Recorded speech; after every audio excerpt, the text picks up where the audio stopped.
Hi, I'm going to show you how to make quilt show ribbons, rosettes. I have written instructions for this, but I'm going to be going through it to visually give you an idea or show you how it's done. Okay, the first thing we need to do, of course, is choose the fabric. Now, the fabric is only critical in that you need both a main fabric, a focus fabric, and a coordinated fabric or contrast fabric. You need those two, and the only other piece of fabric you're going to need is a piece of white muslin or white regular fabric. And this is just simply to make the back side of the ribbon so it won't be visible on the front, but you want to put either a label or write on this for what the show is. So you won't need a big piece of that, but the main thing is 3/4 of a yard of your main fabric and 1/4 yard of your contrast fabric, which I have here. And I realize that sometimes there's a little too much fabric here, but I allowed enough so that if you miscut something, you have the opportunity to recut it so that you won't run out. The first thing we need to do, fabric comes on a bolt with a folded edge and a salvage edge, 2 salvages. Put the salvages together. That's how it'll come on the bolt. Fold this bottom fold up, and just approximately, you don't have to have it perfect, but line it up so that it comes up. That way it's easier to cut, I have found. And I have a tool that I cut with that I just love. I cut just about everything with it. And it's called a shape cut by June Taylor. You can buy this almost anywhere. And what it is, it's a ruler that has vertical slash lines in it, or open lines that you put the rotary cutter in, and they are distance 1 inch apart, and then there's a half in between each one. So it works out really nice for this. So what you do to cut with this, or you can do this with a regular ruler as well, but the first thing you're going to do on the shape cut is the bottom line. There's a darker line there. You take that one and you line it up on the fold part of the fabric here. Get it kind of close to the edge, but we first, of course, as always, need to trim the edge.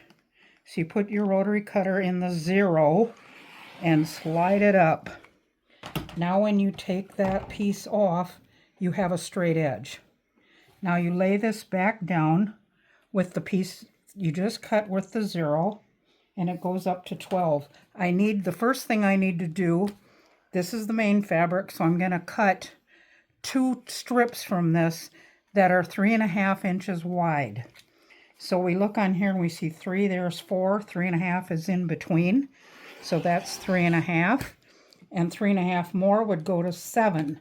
So we're going to cut it 3.5 and 7. What we just cut are the 2 main tails for the outside. These are the 2 outside tails that we have just cut. They're 3.5 inches wide, and they will be 18 to 20 inches long. There are 2 of them. And the next piece we're going to cut is for the outer ruffle, which is box pleated, and I will show you how to do the box pleating. But we will also cut that because it's main fabric. In the center, we're also going to cut a circle for the center button of the ribbon out of this same main fabric, and then we're going to move to the contrast fabric. Okay, to cut the outer ruffle, it's the same 3.5 inches that we did when we were doing the 2 tails. That's what's kind of nice. Everything is 3.5 inches. And since we've already lined this edge up and we know it's straight, lay the ruler back on with the dark line on the fold, go in another 3.5 inches, and cut that one. That is now the outer ruffle.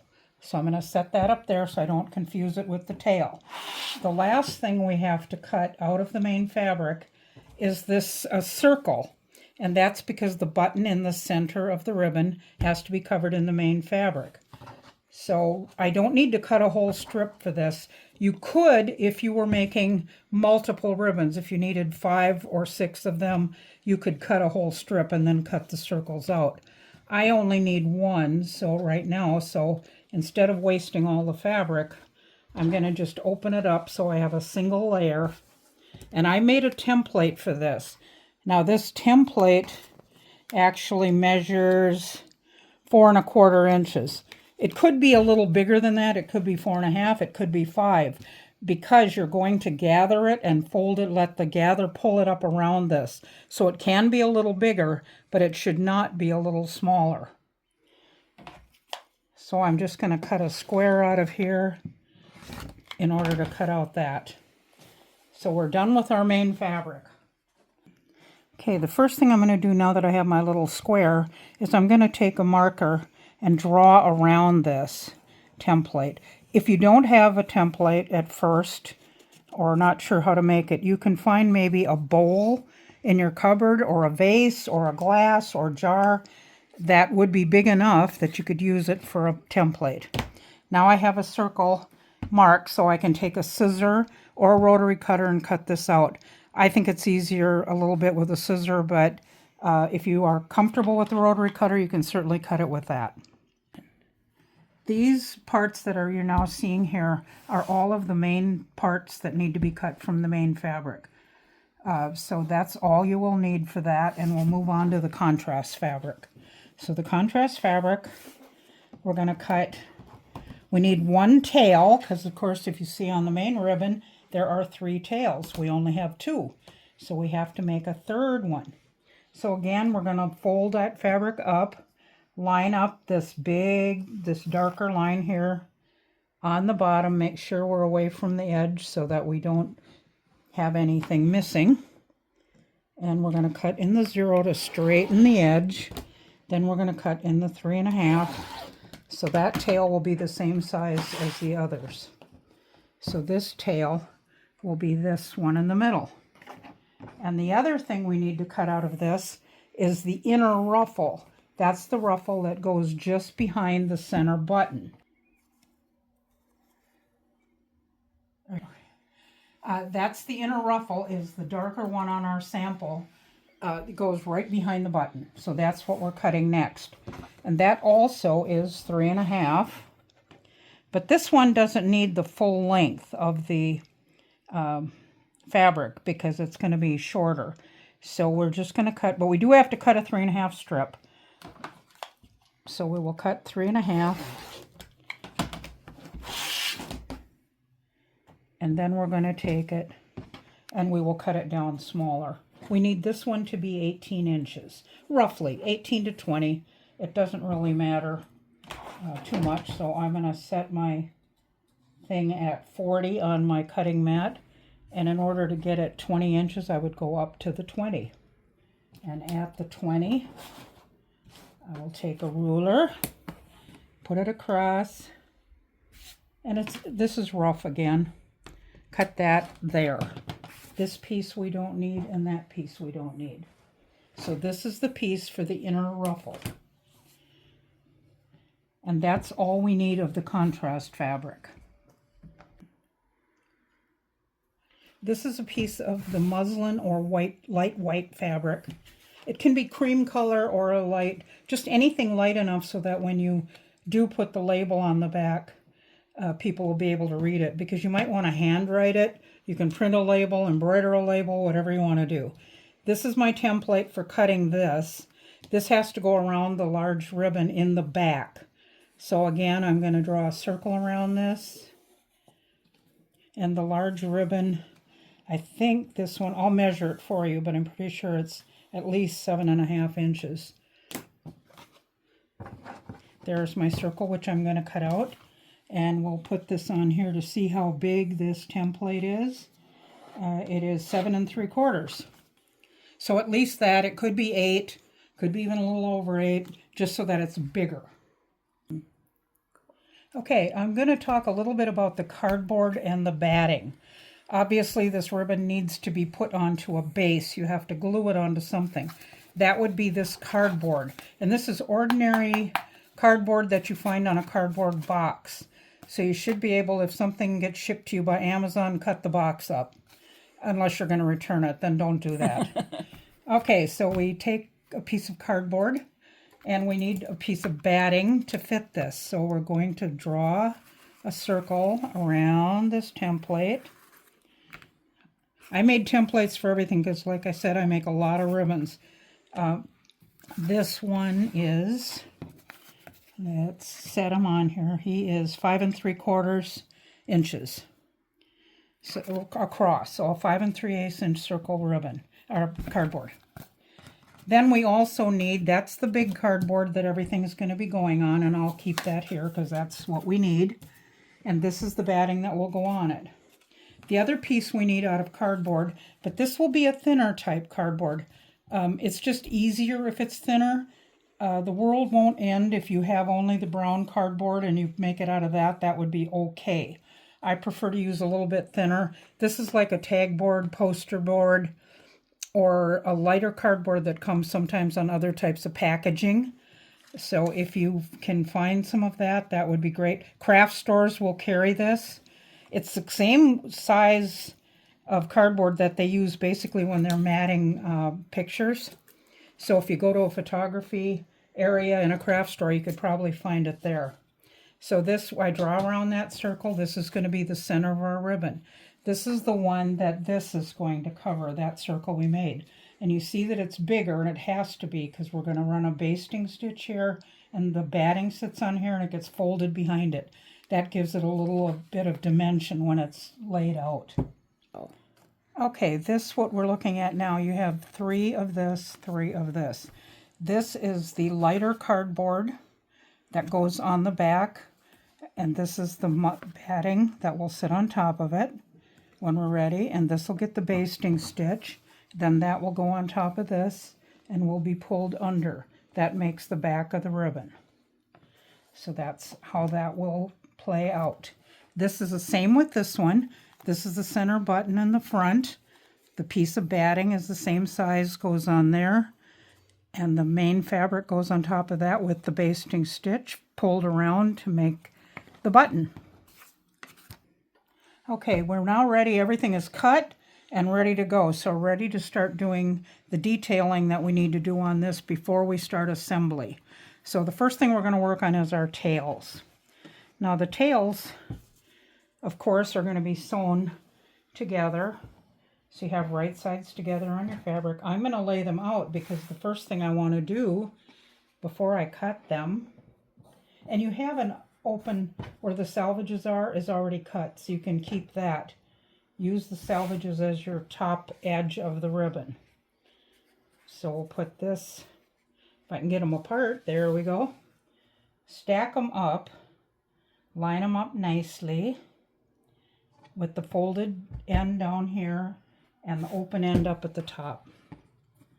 So we'll do that again with all 3. This is a full width of the fabric, selvage to selvage. So now that I have those laid out, I have an open edge, so I don't need to do that, but I need points on these tails. Now I made a template to do that, and what it is, it's just a straight piece, and there's an angle cut at the end. And the angle is 2.5 inches from this edge to the point on both sides, so that it will be pretty even when you put it on. So you lay it on top of your fabric and just get your point down in there. And if I take the rotary cutter and following along the edge of the template, just cut that part off and cut this part off. There we go. And we now have 3 ribbon tails ready to be sewn. Okay, we've moved over to the ironing board here now, and the pieces we're going to work on now are the 2 ruffles, the inner and the outer. Now the outer, of course, is a lot bigger. That's the one we're going to box pleat. But both of them need to be folded in half. So if there is a right side and wrong side, make sure you put it wrong sides together so that the right side is out. You're going to take the bottom of the long edge and fold it up to meet the raw edge of the other side. Then we're going to press this in half. And use steam for pressing this because it'll make it stay together much better. This is the inner ruffle. And we're going to do the same with this. Now this one has sort of a right side, wrong side. So again, fold the bottom up, line up the 2 raw edges, and just press it. And you get a steam bath while you're at it, so it'll give you a really good facial. I like it.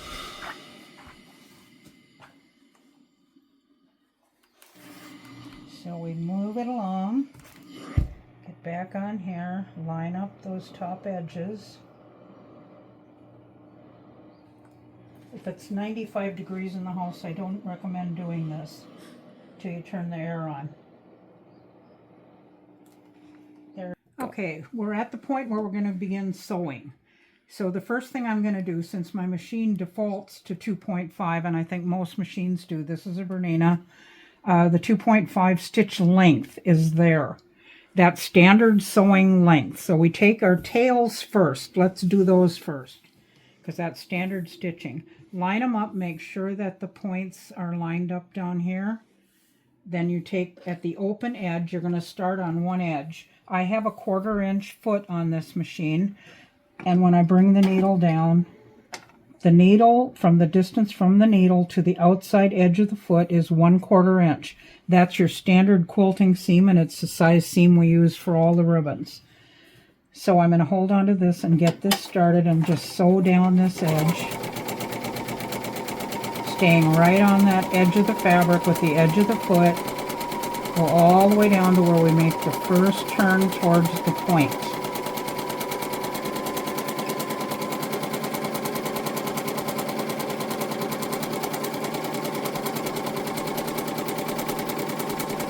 So we're going to stop when we get down here, just at about a 1/4 inch away from the edge.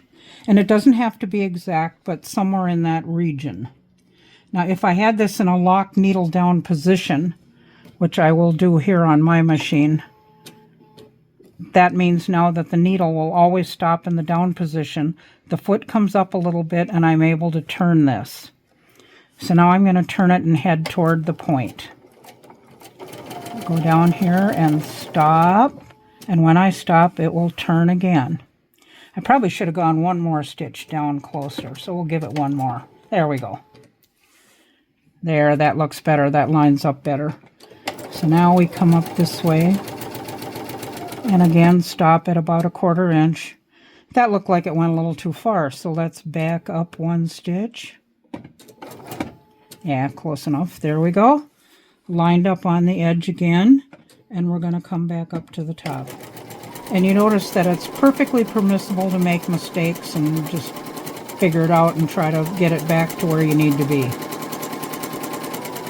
It's a very forgiving process. At least I always have to forgive myself and have a seam ripper handy. Okay, we go all the way up to the top, and there's no need to do a back stitch, just run right off of it. Now you can leave that sit and grab the next pair. And now we have the main fabric. So the only thing with these, the main fabric, is just make sure that they are right sides together on the inside. You're sewing with the wrong side facing up, because we're going to turn these. So before I even cut that apart, I'm just going to continue on with the next one. And we'll do that until we have all of the tails sewn.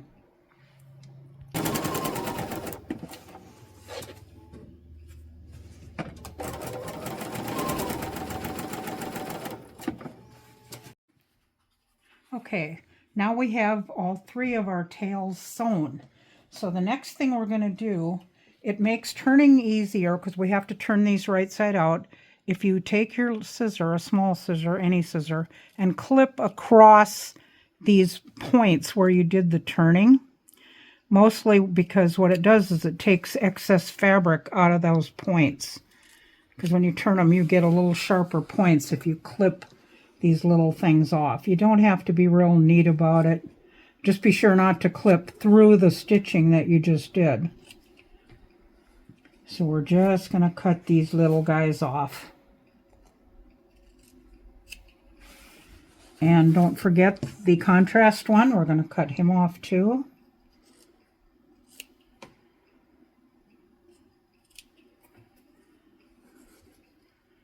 And then the only other regular stitch we're going to run beyond basting stitches is the stitch for the inner ruffle. This is the ruffle again that goes around the center button on the front of the ribbon.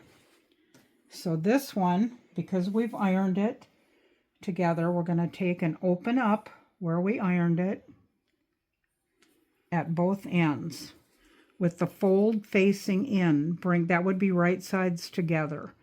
Just bring this up, line up the two folds, and we're going to sew across this open edge. And the reason for that is this is a gather, and we need it to make a circle. So we're going to sew it together here first. So we sew it together along this edge. And then we're going to put it back the way it was. So if you pull it like that, it goes back. So this is now a circle, and this is ready for basting along this edge. Okay, the next thing, we are now at the most fun part you will ever have. You may want to get a bottle of wine before we start this, but we'll try. Okay, we're at the point where we're going to do box pleats. They're not really hard. It's quite repetitive, but you do want to pay attention to how much you're folding. This is the outer ruffle, so it's the long one of the main fabric, and we've folded it and pressed it with right sides together and a raw edge out here, or right sides facing out, I'm sorry. So what we're going to do now to make the box pleat is you get a hold of the bottom end of any side, and we're going to fold it up so that a fold comes toward me, a small fold. It's about 1/4 of an inch. I'll try to tip this up so you can maybe see it a little better. So it's about 1/4 of an inch, and you hold on to that bottom edge of it, and then you take one of these nice pins and you stick it in there in the pleat to hold it. Stick it through like that. That holds it in place. Now we have, that's half of it. Now the other half we're going to push down on the fabric, and so the fold is actually going in the other direction. So we'll turn that to the side. If you can kind of see, it goes like this. And then we put a pin in that side. That completes one box pleat. We are going to go all the way up. This is why I said it's so much fun. So here comes the second one, another pleat. We're going to leave a little gap between them. Not much, and there's no rule about how big it should be. I like to put a little gap there because I found that when they open up, they flare a little better up here if there's a bit of a gap there. So the second pleat starts with going down again, and the top half of it is going up. So the folded edge faces up, the folded edge faces down. That's a box pleat. So again, with the pin into it, and you can already kind of see what's going to be coming. And this will make a curve as you keep going on it. So I'm going to keep doing this, and then through the magic of the video camera here, you're not going to have to be bored to tears by sitting here watching me do this. So I would advise you to take a little break, take a deep breath, and then jump right in. So this is third pleat, and you see you can get a little faster at it as you go. And these pleats should all be roughly the same size, not a bunch of big ones and a small one and a big one. You want them reasonably the same. Don't measure them. That's way too much work. Now you see this is entirely box pleated. I'm going to hold it up so you can kind of see on the edges maybe a little bit. It's in and out, up and down, all the way. Every other one, I'll turn it a little. And you see that it looks like it's curling. And that's because it has a natural tendency to do that, and that's perfectly right. So what I'm going to do now is sew this edge so that I can pull these pins out, because it would not be a pretty ribbon with a wad of pins in it. So I'm going to put it under the machine. And this is something I'm going to tell you not to do, even though I'm going to do it. But if I don't see you doing it, it won't matter. And don't tell anybody. I'm going to sew over the pins. In most sewing, that's a big fat no-no. But I'm going to do it anyway because it's time to change the needle anyway. And if I do break it or it hits something, I'm not going to worry about it. So you see that I just sew. Actually, I'm beyond the 1/4 inch. I'm shorter than that. And that's because I want to get it pretty close to the edge here, because I don't want to see any of this stitching when I glue it down. So I'm just going to sew all the way down and just swing the ribbon out so that it lays flat as you're going through, all the way down. And you'll find when I pull these pins out, this ribbon is going to get longer. That's because the pins are taking up space, and when they stop doing that, it stretches it out. So it may look reasonably kind of short here, but when I get all of these pins out, and you just grab them and pull them, I grab 3 or 4 at a time. Just pull them straight out.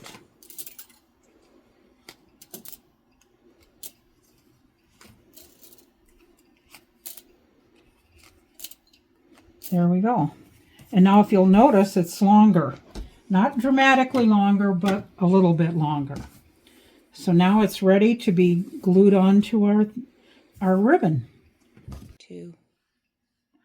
Okay, the next step we're going to do is the basting stitch. We've done the regular standard stitching at 2.5. For basting stitch, we need to have a longer stitch. So on this Bernina, it's a dial. Your machine you'll know where that is. You'll look on your manual if you can't find it, but it's a way to set the stitch length. So that's what we're looking at here. And you see the number getting bigger. I want to go all the way up to the top end, which will be 6. That's a basting stitch. So now the stitches are going to be quite far apart, which means when you pull on the thread, it will gather that up. And that's what we want to do. So the first one we're going to do will be the easier of these, which is the bigger one. The smaller you get the circle, the kind of more difficult it is to keep it straight. But it doesn't have to be perfect, so we don't have to worry. Pull your threads out and just hold them. Drop your foot down. And we're going to just go around the outside edge of this, pretty close to the edge. And this is a circle, so you got to keep turning it as you go around. Don't go real fast. Keep your machine running pretty slow and you should be fine. Just doesn't have to be nice and pretty and straight, just reasonably close to the edge. So we're going to go all the way around until we get right up next to where we started. And when we're right where we started, which is there, we're going to stop. We're not going to go past it. Raise your foot up and pull it out long. You see it's already wanting to gather just by me pulling it. So then we cut it off so we have something to hang on to. That's one. We're going to do the same exact thing to this one and to our inner ruffle. And I'll show you the inner ruffle because it's already in kind of a circle here. This, unfortunately, this fabric has some raveling on the edges, but that's okay. It doesn't matter where you start on this. We're just going to keep it out of the way so you're only working on one layer. And just get your foot down again on the edge and start to go around. And then stop and pull it forward. Now here on this where we came across, you can open this up if you want to. Because this is such thin fabric, I don't really have a need to do that. If it was heavy, you might want to open that up and lay that seam flat, but it's not necessary on this one, so I'm just going to leave it and just keep going around.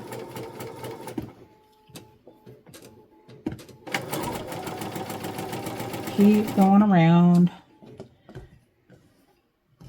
till we get back to where we started again. And here's where we started. And we're going to stop right when we get there. Raise that up, raise it up, pull it out, and cut it off with a long tail. And that one's ready for gathering.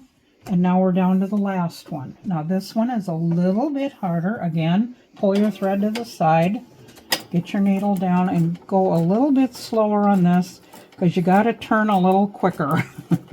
And you got to, it tends to want to make a little pleaty thing. So make sure you keep your finger nearby, but not under the needle. Otherwise you need Band-Aids.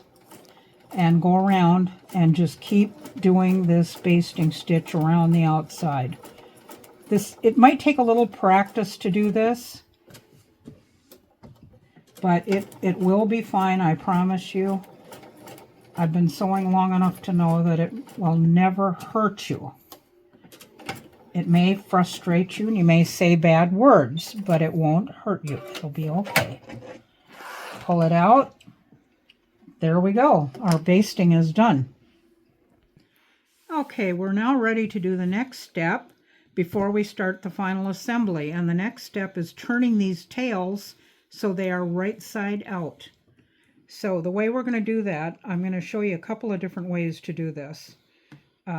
It's pretty simple, and you can do it by hand, and that's the last one I'm going to show you. But there is a tool called a fast turn, F-A-S-T-U-R-N. It's quite an old tool. I've had this for, I don't know, maybe 40 years or more. But I think you can still get them. According to this, even MasterCard and Visa were around at the time. So it may be still available. Just Google fast turn if you want to purchase them. And they work from all kinds of anything you want to turn. So I'll show you the right way to use this tool, and then the way I use it, which is not exactly the right way, but it works. So you take your first tail, and at the end that we did not sew across, it's open. You stick the large tube down that opening, and you just kind of set it there and and you don't let it drop way off the end. Just gather it down on there. Now this is the thing. There is a whole set, and these little wires go in there, and let me show you the end of the wire. Put it here so you can see it. It has like a little pigtail in it, and that little pigtail, it turns when you turn this little handle. The whole thing turns. So what we're trying to do is it has an open end on it.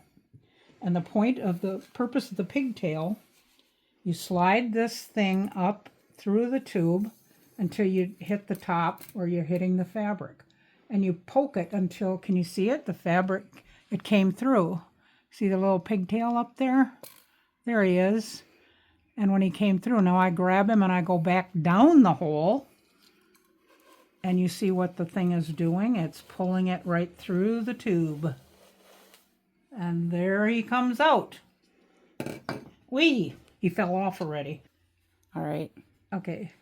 Here it is. It fell off already. But normally if it's stuck in there, you would just turn this until it drops out and pull on it, and it'll come right out. So there it is, turned. It's not pressed yet, but it's turned.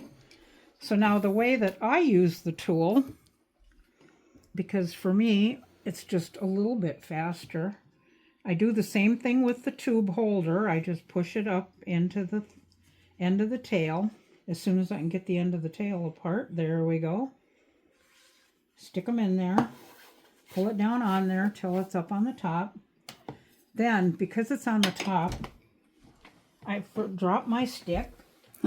These are just dowels, thin dowels. You can get them anywhere, any craft store. Any little thing that'll fit through that hole is fine. And you just poke it down on there and push it. There it goes. And when it's up above, just take it, pull it off, get a hold of the bottom of it, and pull it up. That's now turned. So that's the way I use the tool.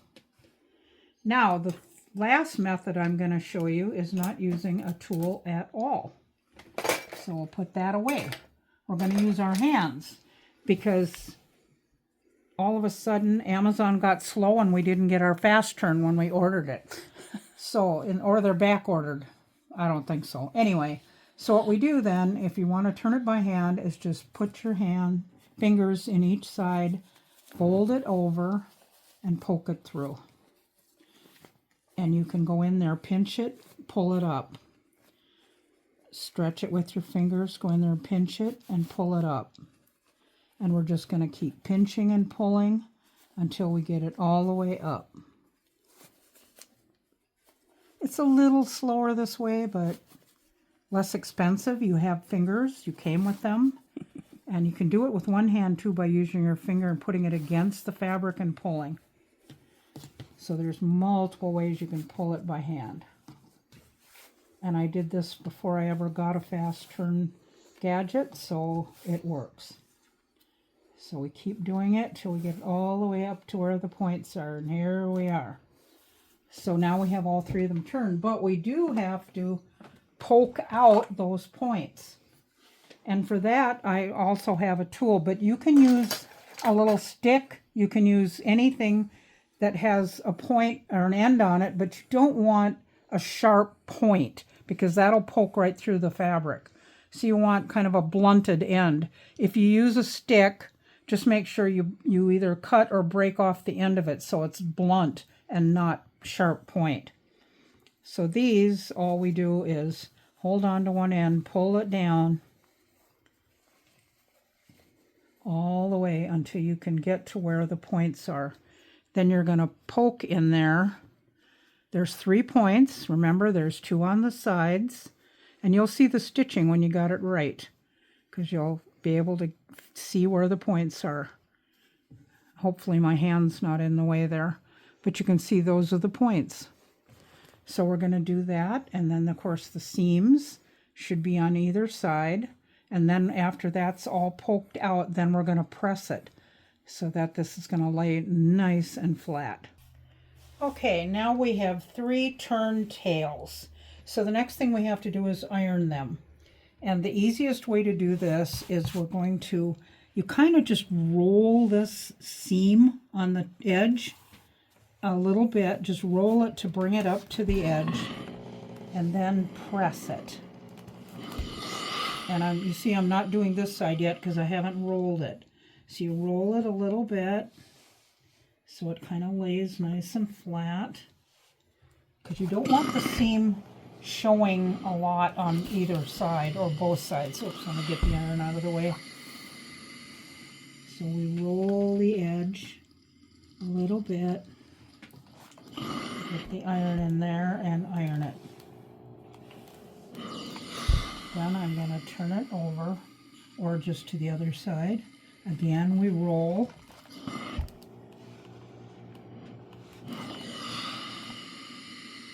Just roll it gently.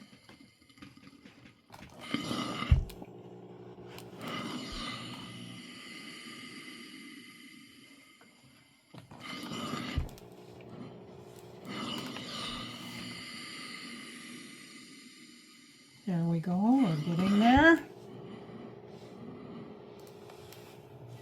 There. Now that is one tail completely ironed. And give it one final little iron all the way up, and there you are. You're going to do that for all 3 of these tails.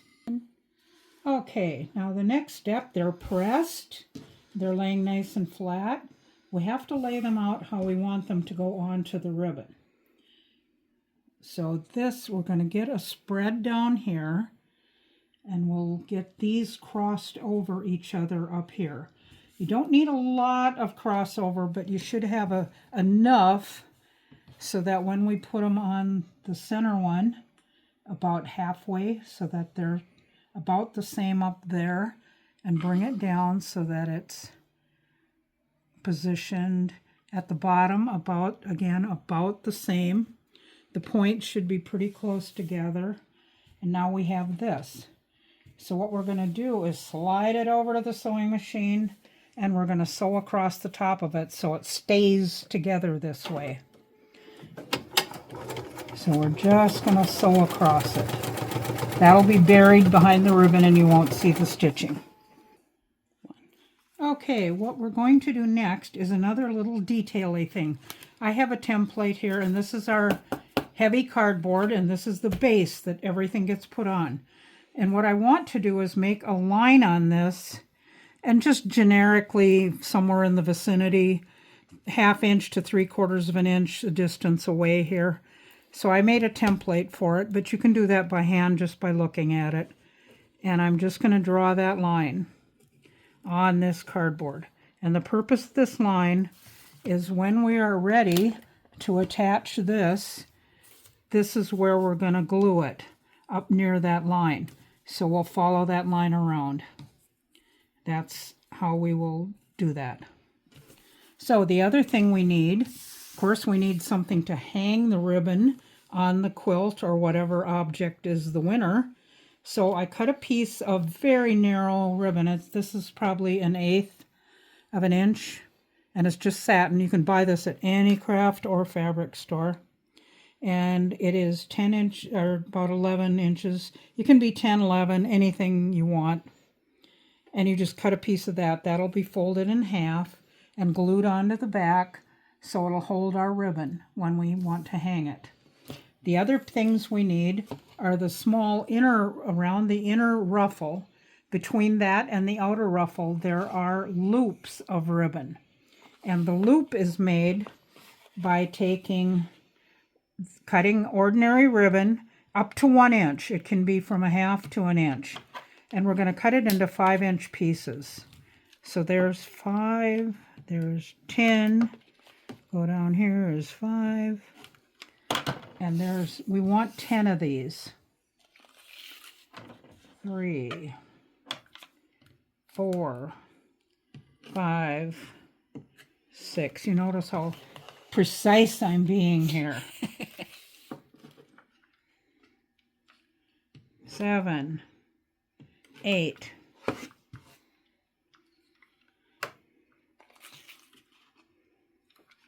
9, 10. Okay, and we chose this because it has a pretty high contrast to this, which I think will look nice. Now, in order to glue these on and not burn your fingers to a charbroiled state, is we take these and fold them in half and then stick it under a stapler and staple it. Then when we go to glue it, we can just hold that in place and glue it.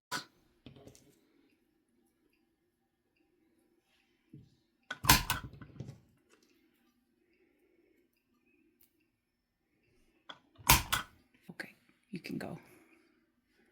Okay, we are now ready to start the assembly process.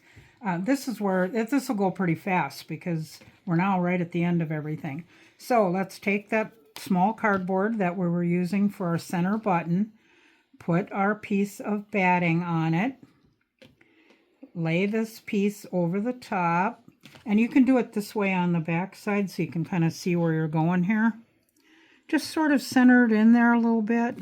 Maybe we'll do it here one at a time so you can see it easier. Just like this, it's kind of in there. Lay this on top, and while it's being held down, get your strings out of the way. And what there are 2 strings to this on each side. One is where the bobbin was, one is on the top. Make sure you have the same side.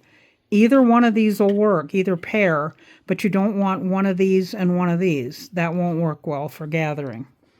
So we're going to take these and pull, and you see what happens? It just comes right up. Now you grab the other 2 and pull on that. That kind of locks it. And now what I do is take and tie a knot in this, just to keep it from coming undone. And the other one, clip it off. And that, I'll make sure when I put it on that this is just tucked underneath. This is the center button, back of the ribbon. So we lay this down, find our strings, lay the batting on it, just kind of centered in there somewhere. Then let's lay this on. Again, just make sure it's on there. Pull up, pick any 2 strings as long as it's either the top or the bottom. Take this and pull them. And you see what happens. It pulls it all the way up. Then take the other 2 and pull them. And that sort of locks it into place. And once again, we tie a knot. Now it won't come undone. Cut it off. There's our back. So these are ready for gluing. And the next thing we're going to do is take this, and again, this needs to be pulled and gathered. So take your 2 strings and pull. You can actually here, if you want to, you can take 1 string only. It might be even easier. I sometimes use them both because it goes a little faster, but let's just take 1 string, this string, on the top, and you can see it's gathering. And use your fingers and slide the gathers. They'll slide right down wherever you want them to go, but just slide it. And we can adjust it. We'll adjust it to the right size before we cut it off. So I'm going to go about halfway around. You see the sliding? Okay. Then I'm going to take the other one that's also on the top and go over here and slide this half up to the other one. It's swinging around, hard to get a visual here. There we go. Let's do that a little better.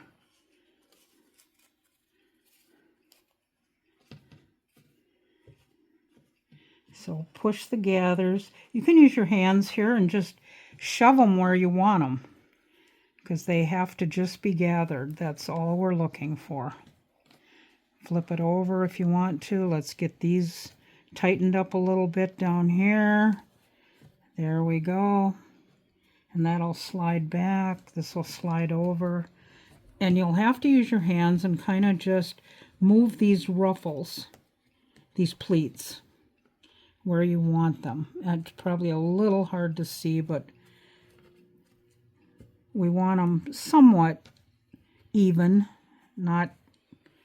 Don't get hysterical doing this. It's very simple. We're just going to do a little. And at the bottom, we'll pull them together. There we go. And that's about the right size we want. The main thing we want, I'll get rid of all these little stringers. I'll get all them cut off.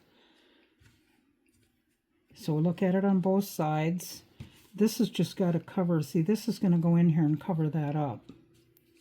So now we're ready to do the gluing. Hot glue gun. Okay, we are ready for what I am going to call final assembly. This is where we're going to put all of our components together and end up with a beautiful Best in Show ribbon. So the first thing we're going to do is get this outer ruffle on. You remember I told you about the line we're going to use.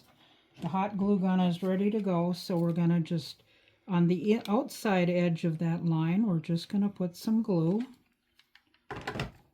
Don't go all the way around at first because it takes a while. And just line this up, going around, get it on the glue, make sure it's in the glue.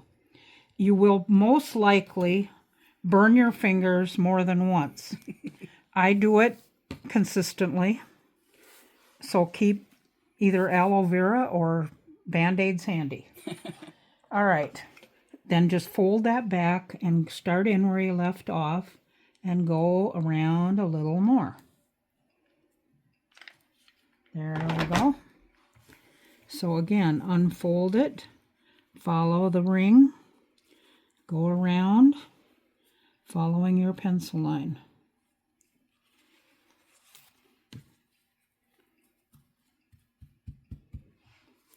And then again, fold it back, and then come up and go the last distance, and go a little over the top of your last piece of fabric.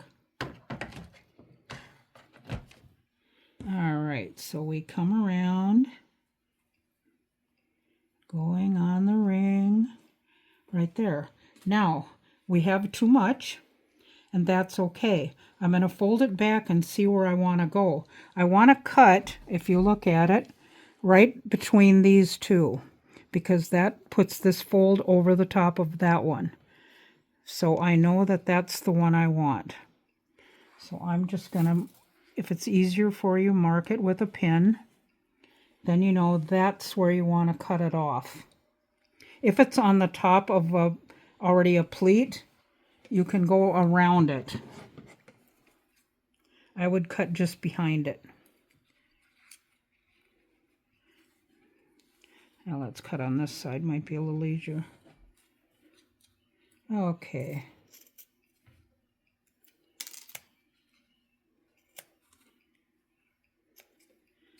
right. So we cut that off. We're down here. I'm going to now put a little glue. I didn't cut that very nice, but I'll put a little glue on this bottom one and let this one touch that.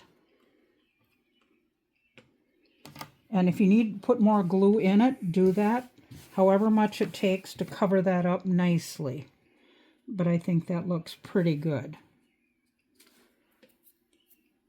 Remember, nobody's going to be close enough. If it's off a tiny bit, it's not going to hurt a thing. Nobody's going to be that close to it that they're going to see that. And so we're going to just leave that as is. Next step, we're going to put these little things on. And what I like to do is go across from each other, just laying them on, not gluing them yet. And then I need to get 2 in between each of these. So there's your 4, north, south, east, west. So we got those on. And you can bring these up or down. I like them up a little bit, not up the top of the ribbon, but near that somewhere. And then we're going to cross over and cross over. So they're going to be laid like that with evenly spaced, and they're going to go all the way around like that. Okay, we now have all of our loop ribbons put on, and aren't they pretty sparkles? So now we're going to take our inner ruffle, and all we're going to do with the glue gun is run a wad of glue around this inside edge of the ribbon, the loop ribbon. When you got it all the way around, then you just lay this down and press it into the glue, keeping it as round as you can.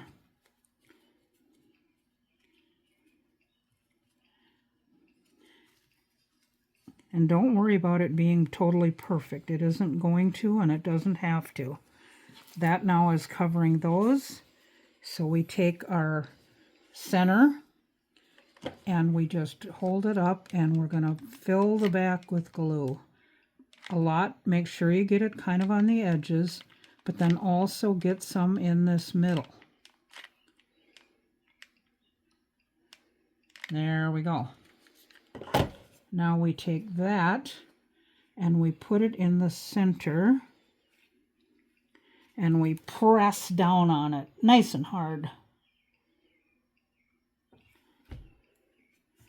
And there is the front part of our rosette. Okay, now we're going to do the final finishing touches on this. The front is done, so we're going to take it and flip it over. And now we're going to put the tails on. So the tails, we've already sewed them together.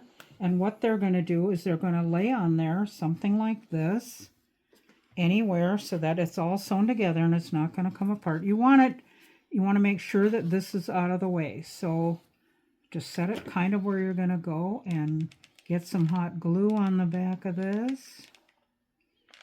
Get it out to the edges and down at the bottom.